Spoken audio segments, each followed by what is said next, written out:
šta je zdrava, šta je nezdrava ishrana, vrlo interesantno će biti u bliskoj budućnosti da sami detektujemo. Naime, postoje već pečevi za kontinuirano merenje šećera u krvi.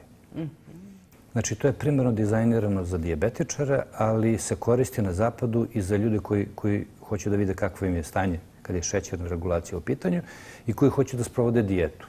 To je jedan flaster koji se zalepi na kožu, obično na kožu trbuha.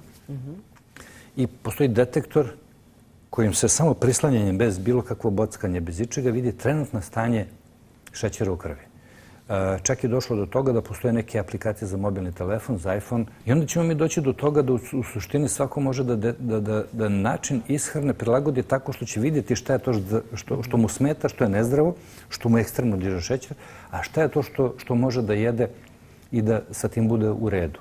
Prema tome, već na zapadu postoji jasna mogućnost da vi sebi priuštite obrok koji vam je zdrav tako što ćete da prislonite uređaj koji će da detektuje šećer i kaže šećer nije dramatično porastao, prema tome ovo je u redu što sam pojeo ili ovo ne treba da ponavljam zato što je šećer skočio dramatično.